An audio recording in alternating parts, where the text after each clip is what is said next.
Glória a Deus por essa noite abençoada, por um tempo especial na presença do Senhor. Já estávamos aqui desde mais cedo, às 18h30, no período de oração. Oramos pela sua vida, oramos pela sua família, oramos pelo seu trabalho, oramos pela nossa amada igreja, oramos pelas programações que teremos aqui neste final de semana, na próxima semana. E nós cremos no poder da oração, nós cremos na graça de Deus sobre a nossa vida, nós cremos no poder do Espírito Santo, o mesmo Espírito que ressuscitou Jesus Cristo dos mortos e que opera na minha vida e na sua vida. Você consegue ter entendimento disso?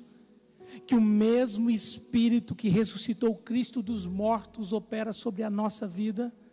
Por isso não há nada demasiadamente impossível para Deus, porque Ele detém nas suas mãos todo o poder para fazer o extraordinário na minha vida e na sua vida, para a glória do seu nome. Quantos creem nessa palavra? Aleluia. Queridos, antes de irmos para mais um momento de oração, no final do culto, nós queremos também, nessa noite, como é noite de quinta-feira e é a semana de oração, nós sempre temos um momento de unção e de oração. Então, antes de ungirmos você e orarmos pela sua vida e pelos alvos, né, e pelos pedidos e necessidades, eu quero compartilhar uma palavra ao seu coração, que está no segundo livro do profeta Samuel, capítulo 23, verso 11 e verso 12. Segundo livro do profeta Samuel, capítulo 23, 2 versículos apenas, versículo 11 e versículo 12. Vou colocar esse tapete aqui para eu não tropeçar nele. Glória a Deus. Vamos lá. Encontrou? 2 Samuel 23, verso 11 e verso 12, diz a palavra do Senhor. Depois dele, Samá, filho de Agé, de Arar, os filisteus reuniram-se em Leí, onde havia uma plantação de lentilha. O exército de Israel fugiu dos filisteus, mas Samá tomou posição no meio da plantação, defendeu-a e derrotou os filisteus. E o Senhor concedeu-lhe uma grande vitória. E o Senhor concedeu-lhe uma grande vitória. Feche seus olhos, curva sua cabeça, quero orar com você. Pai, obrigado por estarmos aqui nessa noite. Já fizemos tantas orações nesse lugar, mas eu quero, Pai, humildemente fazer mais uma oração. Eu quero te pedir, Deus, que o Senhor possa abrir o nosso entendimento, o nosso coração, preparar nossa alma, o nosso espírito, para receber a porção da Tua palavra.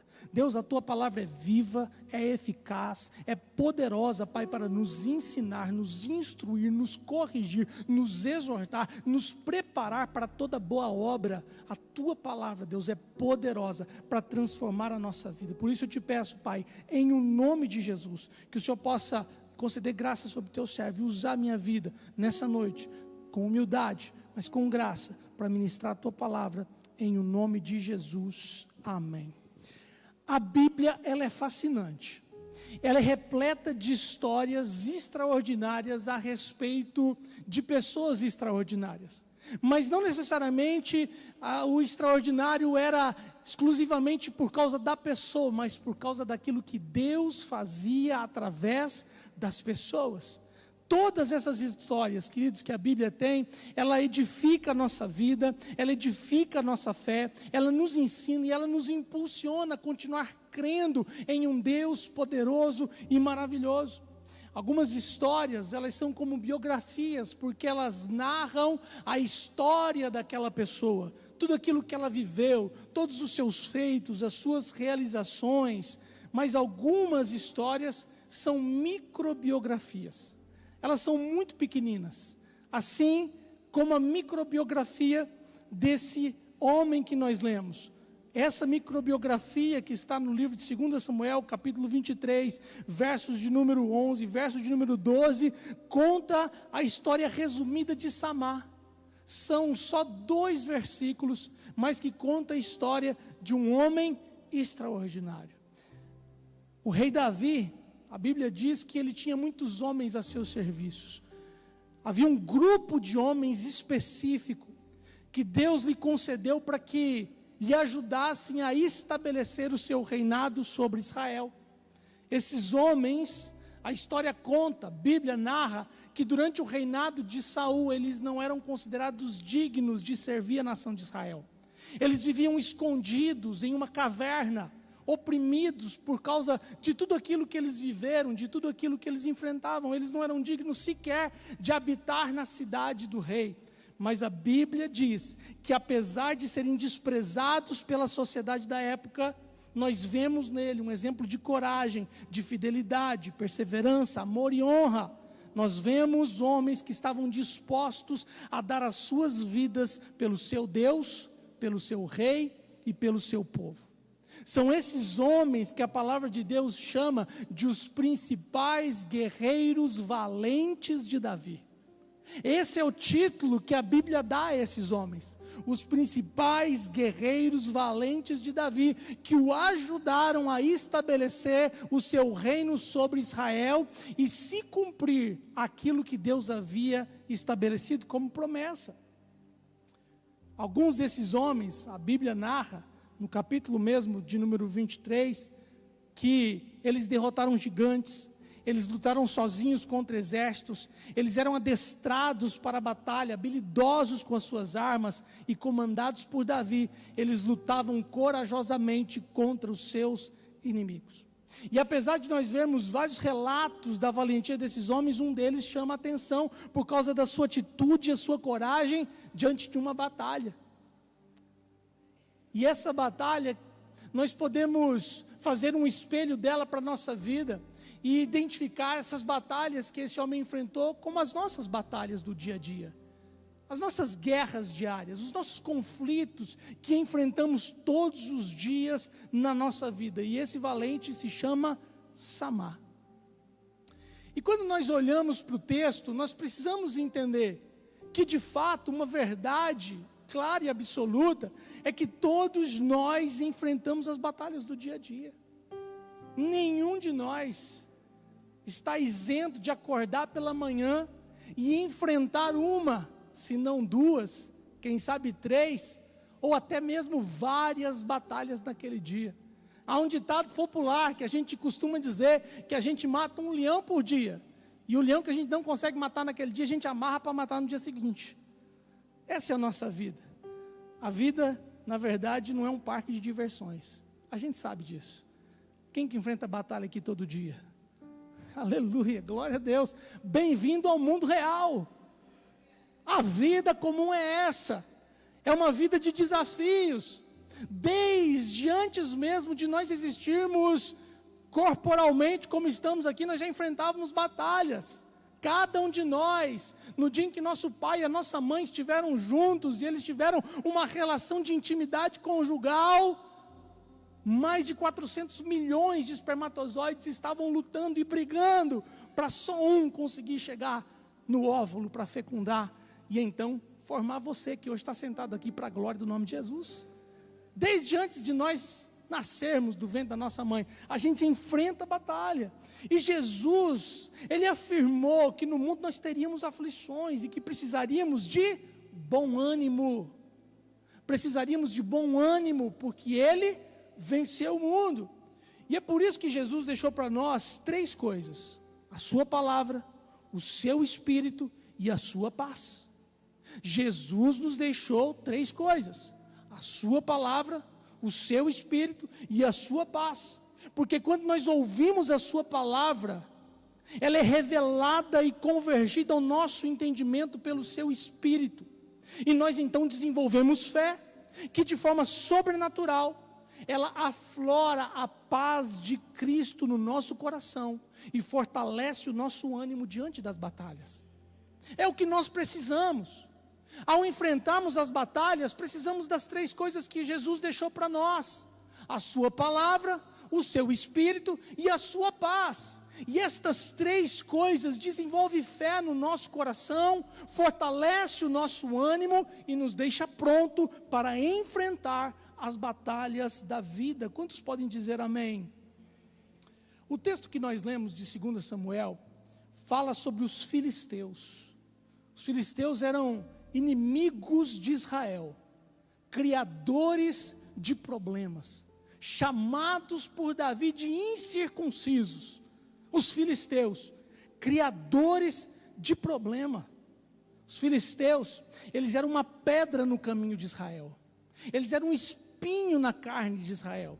Os filisteus, eles eram como aquele cisco que cai no nosso olho e que fica incomodando a gente. Quem que já ficou com um cisco no olho, que ficou incomodando, que você não consegue tirar, e enquanto você não resolve isso, enquanto você não tira o cisco do olho, você não se encontra satisfeito? Quem já passou por essa experiência? Esses eram os filisteus. Os filisteus, eles eram causadores de problemas. O tempo todo eles estavam aparecendo para criar problema. Israel estava num momento de paz e de alegria. Lá vinham os filisteus para perturbar. Os israelitas, eles estavam nos momentos de festa. Lá vinham os filisteus para atrapalhar. Os israelitas estavam na época das colheitas, lá vinham os filisteus para roubar as colheitas de Israel. Foram os filisteus que cortaram o cabelo de Sansão. Foram os filisteus que importunavam a nação de Israel em todo o tempo. O gigante Golias, que estava ali ameaçando o exército israelita durante 40 dias e 40 noites, era filisteu.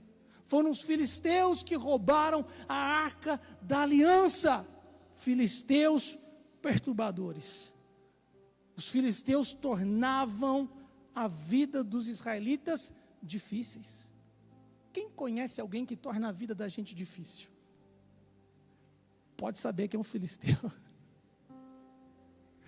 Gente, às vezes a gente não precisa nem do diabo para transtornar a nossa vida.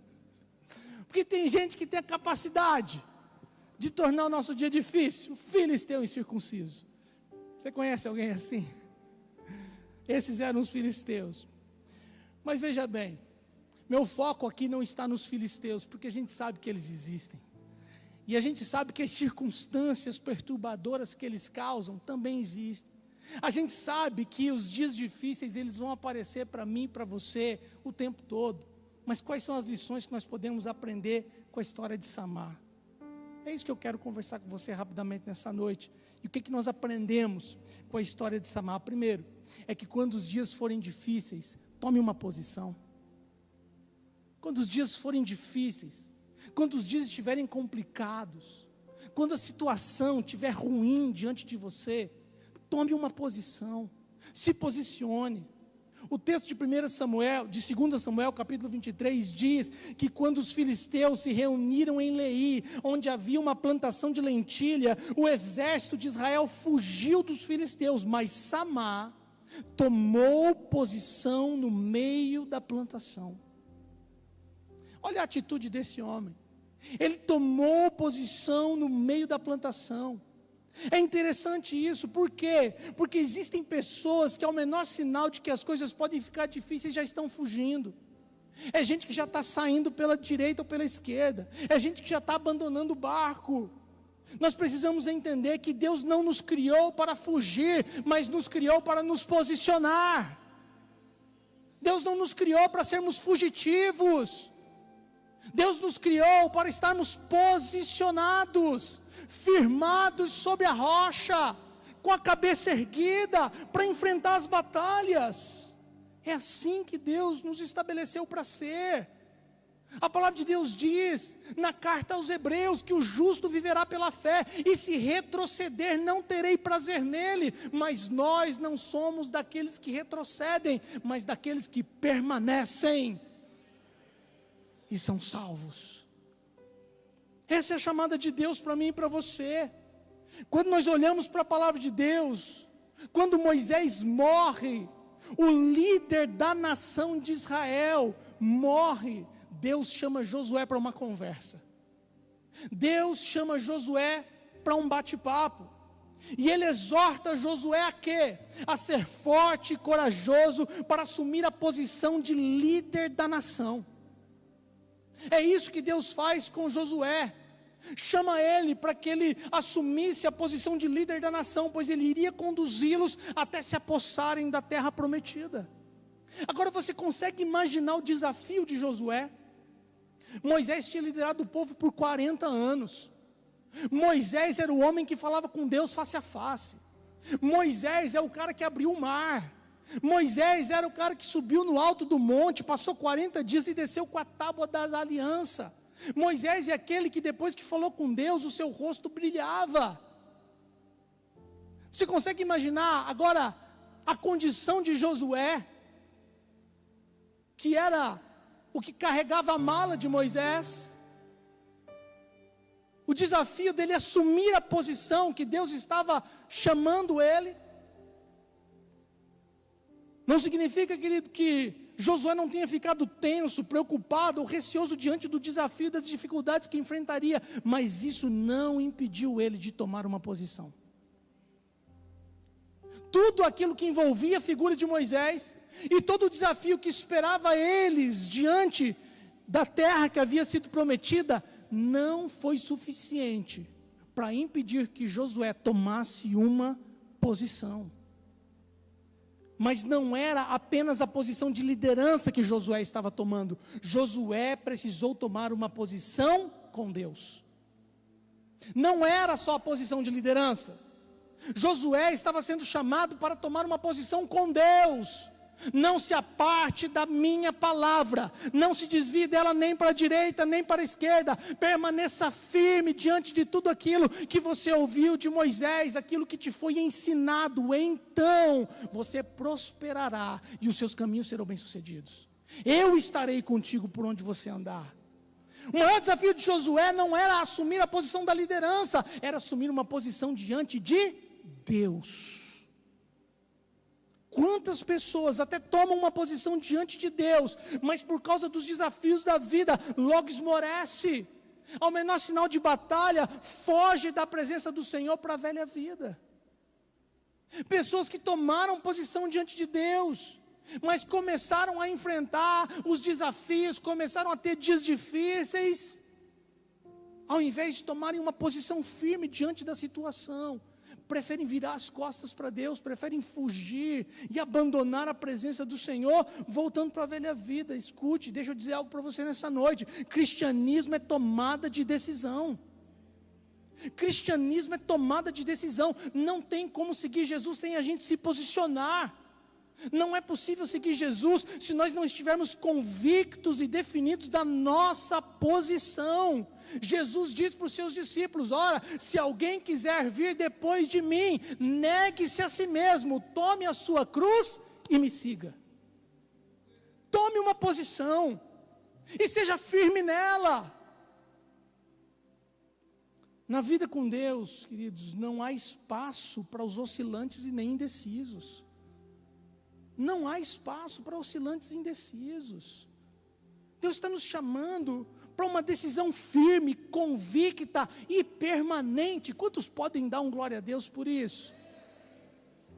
A Bíblia diz que Elias, diante da apostasia do povo, convoca Israel para tomar uma posição.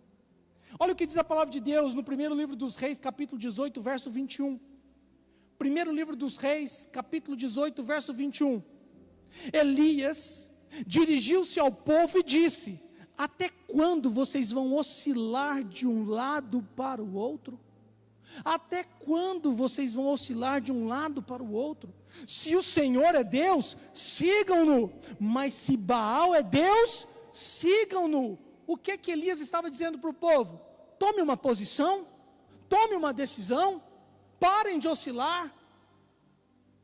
O povo, porém, nada respondeu. O povo, porém, nada respondeu. Existem momentos em que o silêncio é um grito de covardia. Existem momentos da nossa vida em que o silêncio é um grito de covardia.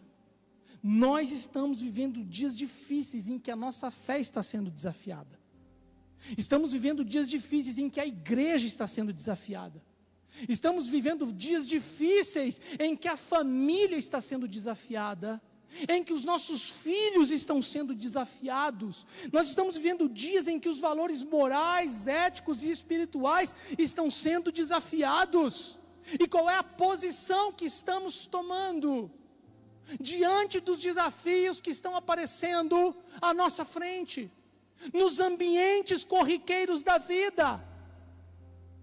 Qual é a posição que nós estamos tomando?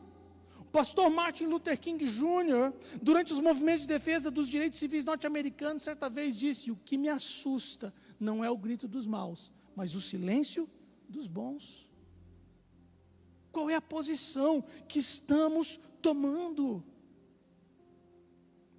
Anos mais tarde, já em Canaã, já diante da terra que havia sido tomada por herança, já havia sido dividida entre as tribos, Josué, quando vê o povo oscilante novamente, chama eles para uma tomada de posição. E Josué diz: olha, vocês precisam escolher quem vocês vão servir. Se vocês vão servir a Deus, o nosso Deus, o Senhor, ou vocês vão servir os deuses que os seus pais andaram servindo nesses últimos tempos, os deuses dos amorreus, os deuses dos jebuseus, os deuses dos heteus. Vocês têm que escolher. Só não pode ficar na indecisão, só não pode ficar no silêncio, só não pode deixar de tomar uma posição. Agora escolham o que vocês quiserem, mas eu e a minha casa serviremos ao Senhor. Josué toma a sua posição e não abre mão dela. E é isso que você e eu estamos precisando nos dias de hoje, que são dias difíceis.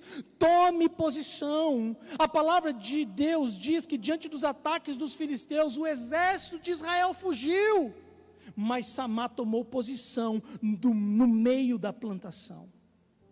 Diante dos desafios e dos ataques espirituais que nós enfrentamos diariamente, nós precisamos tomar posição, porque Deus não nos deu espírito de covardia, mas de poder, de amor e de equilíbrio. Louvado seja o nome do Senhor.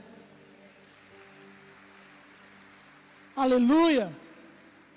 Ele nos chamou para uma posição firme diante dele. Porque enquanto todos se calarem, nós ainda precisamos declarar que só o Senhor é Deus, que só Jesus Cristo salva, e que a única esperança viva está nele. Quantos podem dizer amém? Segunda lição que nós aprendemos com Samá diante dos dias difíceis: defenda o que tem valor e Deus lhe concederá a vitória. Defenda o que tem valor e Deus lhe concederá a vitória. A Bíblia diz no Evangelho de João, capítulo número 10, verso 10, que o ladrão veio para roubar, matar e destruir. E os filisteus, eles representam uma tipologia de Satanás, o inimigo das nossas almas, que tem como único objetivo colocar obstáculo no nosso relacionamento com Deus e nos ver fracassados e destruídos. E nós precisamos ficar atentos, pois o diabo sempre atacará as bênçãos que Deus nos deu. É assim que o diabo age. Ele tem as estratégias dele. Ele quer roubar, matar e destruir. Ele quer colocar obstáculo no nosso relacionamento com Deus. Ele quer nos ver fracassados, frustrados, derrotados. E ele vai atacar as bênçãos que o Senhor nos deu. O texto 2 Samuel 23 deixa claro que Samá não estava disposto a abrir mão daquilo que havia recebido do Senhor. Enquanto todo o exército fugiu diante do ataque dos filisteus, Samá estava decidido a não abrir mão daquilo que havia recebido do Senhor.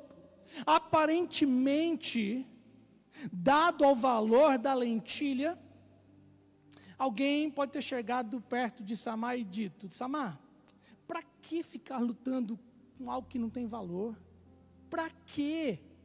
Para que se desgastar com essa pequena porção de lentilha? Para que correr o risco de vida por algo que é tão barato, que é tão insignificante? Vamos embora, Samá, deixa isso para trás. Quem sabe alguns soldados daquele exército falaram isso para Samá, nós não sabemos. Mas se alguém falou, Samá não deu ouvidos para aquelas pessoas, porque as lentilhas podiam não ter valor para os outros, mas tinha valor para Samá. Talvez aquela pequena porção de lentilhas não tivesse valor para aqueles soldados. Porque sabe, muitas vezes a lentilha não vai ter valor para quem não semeou, para quem não regou, para quem não cuidou, para quem não viu brotar, para quem não viu crescer, para quem não viu as vagens se encherem de semente, para quem não passou por todo esse processo, talvez as lentilhas não signifiquem nada, mas para Samar, as lentilhas tinham um valor inestimável, não só pela colheita, mas principalmente pelo campo, pela terra, porque se a colheita fosse saqueada, mas a terra permanecesse, você pode semear de novo, porque o mais importante não é a colheita, mas a terra, o campo é o mais importante. A Bíblia revela que Adão foi colocado por Deus no jardim para lavrar, cultivar e guardar, ou seja, era dever de Adão defender a terra, era dever de Adão defender o jardim, mas por não se posicionar enquanto Eva estava sendo enganada pela serpente, Adão permitiu que o pecado entrasse na humanidade, e ele foi expulso do jardim, e toda a consequência que Adão viveu na sua família vai sendo replicado em toda a humanidade, porque ele não se posicionou para defender aquilo que era importante. Em outro texto, a Bíblia relata que o rei Acabe cobiçou um campo de uvas cujo dono era Nabote, porque a vinha ficava do lado do palácio real. Olha o que diz o primeiro livro dos reis, capítulo 21, verso 2 e verso 3. Primeiro livro dos reis, capítulo 21, verso 2 e verso 3. Acabe tinha dito a Nabote: dê-me a sua vinha para eu usar como horta. Era uma vinha, produzia uvas, mas Acabe queria usar como horta. Já que fica ao lado do meu palácio, em troca, eu darei a você uma vinha melhor, ou se preferir, eu pagarei, seja qual for o seu valor. Olha o verso seguinte: Nabote, o dono da vinha, contudo respondeu: o Senhor me livre de dar a ti a herança dos meus pais.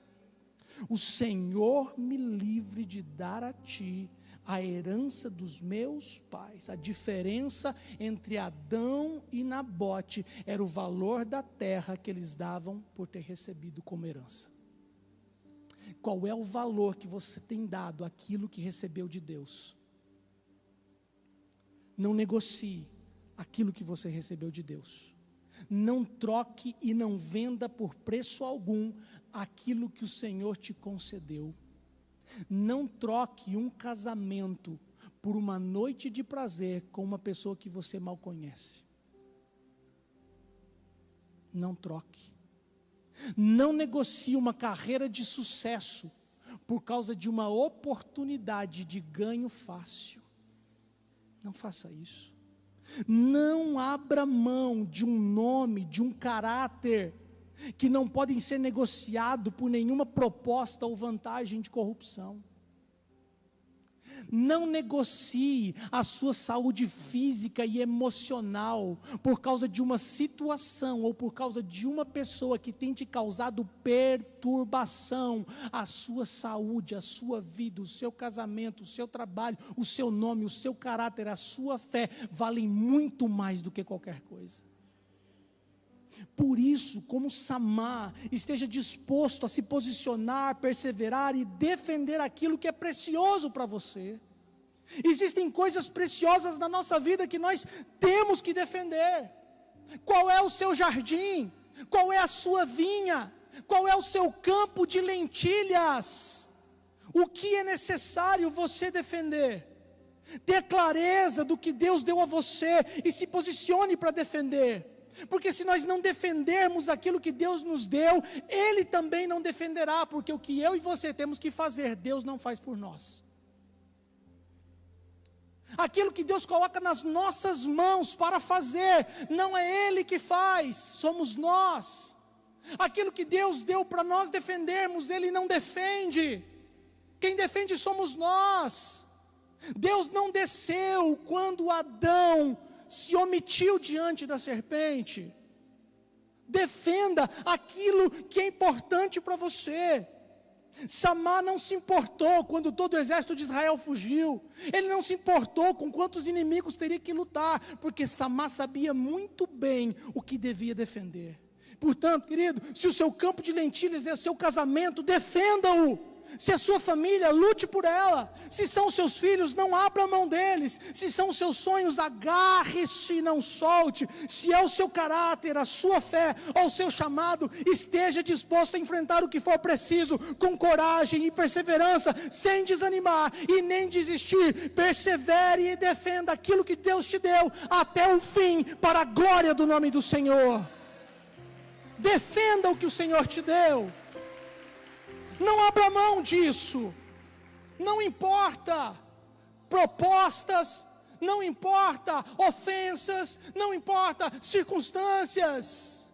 Dê o devido valor àquilo que o Senhor te confiou e defenda isso até o fim. Louvado seja o nome do Senhor. É para isso que nós fomos chamados, para nos posicionar e para defender o que Deus tem colocado nas nossas mãos. Se coloque de pé.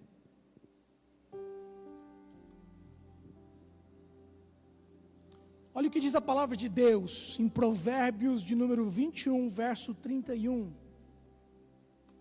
Provérbios de número 21, verso de número 31.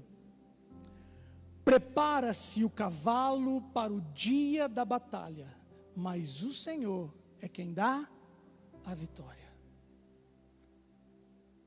Prepara-se o cavalo para o dia da batalha, mas é o Senhor quem dá a vitória. Nós não fomos chamados para simplesmente cruzar os braços e achar que todas as coisas vão acontecer por si só. Ainda que tenhamos um Deus soberano, todo-poderoso, majestoso e gracioso, nós precisamos nos preparar. Nós precisamos nos habilitar. Nós precisamos nos capacitar. Por quê? Porque os dias já são maus e tendem a ficar mais difíceis. Ainda que a gente nutra uma esperança no coração de que as coisas melhorem, eu creio que elas podem melhorar circunstancialmente, mas biblicamente sabemos que por causa da iniquidade, o amor de muitos se esfriaria. E quando o amor não estiver mais sobre a terra, restará apenas o juízo. Por isso nós precisamos estar preparados e capacitados. Para quê, pastor? Nos posicionar, defender aquilo que o Senhor colocou nas nossas mãos e estarmos sempre prontos para dizer a qualquer um que nos perguntar a razão da esperança que há em nós. Se prepare, tome posição, não desanime, lute e persevere no compromisso de ser fiel a Deus e a sua palavra, apesar das tentações, das oposições e da adversidade. Quando, pastor? Até o fim. Até o fim. Observe o que aconteceu com Samar. Todos fugiram. Ele tomou posição no campo. Ele lutou e defendeu aquilo que o Senhor havia lhe dado até o fim. E a palavra de Deus diz que o Senhor concedeu-lhe uma grande vitória. O Senhor concedeu-lhe uma grande vitória. Com Deus ao nosso lado, nós podemos superar todas as dificuldades e experimentar a vitória em todas as áreas da nossa vida. Apenas creia. Feche os seus olhos, eu quero orar por você. Pai, no nome de Jesus, nós estamos nos colocando diante do Senhor nessa noite, como aqueles que ouvem a Tua palavra, recebem a Tua palavra, compreendem a Tua palavra e mais, entendem a importância de aplicar a Tua palavra. Pai, o Senhor sabe quantos dos meus irmãos e irmãs que estão aqui nessa noite, enfrentando dias difíceis, estão oscilando de um lado para outro na sua fé. O Senhor sabe o quanto eles precisam, Pai, agora da ação do Teu Espírito Santo. para fortalecer a sua fé, para edificar a sua vida, para fortalecer a sua convicção no Senhor, na tua palavra, para então tomar uma posição firme diante do Senhor, sem se desviar para a direita, sem se desviar para a esquerda, sem se permitir ser abalado pelas circunstâncias ou pelos desafios que a vida tem imposto, mas tomando uma posição diante do Senhor, permanecendo firme, Pai, na tua presença. O Senhor é quem peleja por nós. Deus, em nome de Jesus, renova a fé do meu irmão e da minha irmã nessa noite, para que como Samar, eles possam tomar posição, ainda que todos fujam, que eles permaneçam firmes e fiéis diante de Ti. Pai, ajuda-nos nessa noite a defender aquilo que o Senhor tem colocado nas nossas mãos, aquilo de precioso que o Senhor tem nos confiado, Pai, que a gente não negocie os bens maravilhosos que o Senhor nos deu, a nossa vida, a nossa saúde, a nossa fé, a nossa família, Pai, que nós não negociemos com nada, com ninguém, não trocamos, não vendemos, não negociamos, porque nós sabemos aquilo que o Senhor nos confiou, e que é de mais precioso, e nós então tomamos decisão nessa noite, de lutar e defender até o fim, porque sabemos que se nos posicionarmos e defendermos aquilo que o Senhor nos confiou, o Senhor nos dará a vitória. Pai, concede a vitória ao teu povo nessa noite, nas batalhas que eles têm enfrentado, e que isso possa gerar um testemunho poderoso, que vai ser contado e vai edificar a fé de muitos para a glória do nome de Jesus. A igreja que crê diz amém e aplauda o nome do Senhor. Aleluia.